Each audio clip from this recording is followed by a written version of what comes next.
सिंध का दूसरा बड़ा शहर और सिंध का पेरिस कहलाए जाने वाला हैदराबाद कूड़ेदान में तब्दील हो चुका है। बल्दियाती और वासा की नायली हैदराबाद कचरा और सीवरेज का पानी हैदराबाद शहर का मुकद्दर बन गया। बल्दिया के 5 साला दौर में मेयर हैदराबाद और बल्दियाती नुमाइंदे अख्तियारात का रोना रोते नजर आए, जबकि सिंध हुकूमत भी पत्थर का बुत बनी रही जो सुनने और देखने से कासिर थी। जबकि जगह जगह कचरे के ढेर, सड़कें गंदे पानी की तालाब का मंजर पेश कर रही है। बल्दियाती जिले और सूबाई हुकूमत की नाअहली का सबूत दे रहे हैं। हैदराबाद के शहरियों ने सच्चल न्यूज़ को बताया कि महीनों महीनों कचरा पड़ा रहता है, कोई उठाने वाला नहीं आता। सड़कों और गलियों में जमा गटर का पानी वासा का भी मुंह चढ़ा रहा है, जबकि पीने के साफ पानी की लाइनों में गटर का पानी शामिल होकर शहरियों के पेट में दाखिल हो रहा है, जिससे बूढ़े बच्चे उल्टी, मोशन समेत पेट की मुख्तलिफ बीमारियों में मुब्तला हो रहे हैं। सड़कों पर गंदा पानी जमा होने के बायस ट्रैफिक और पैदल चलने वाली नमाजी और शहरी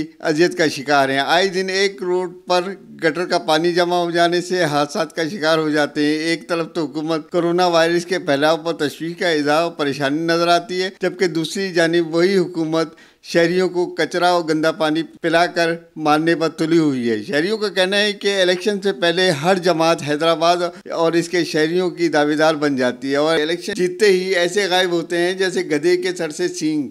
शहरियों ने सच्चर न्यूज़ से बात करते हुए बताया कि बल्दियाती इदारे और वासा अपने काम ईमानदारी से करे तो हैदराबाद के शहरियों को अजियत और बीमारियों से बचाया जा सकता है। शहरियों ने सच्चर न्यूज़ से बात करते हुए मुतालबा किया है कि हैदराबाद की दावेदार जमातों, बल्दियाती इदारों, सूबाई और जिले हुकूमतों से कि हैदराबाद शहर को मोइंजो दड़ो मत बनाओ। कम अज़ कम इंसान की खातिर हैदराबाद की अवाम की सफाई सुथराई जैसे बुनियादी मसाइल फौरी तौर पर हल किए जाए। Report Waheed Rajput, Sachar news, Hyderabad.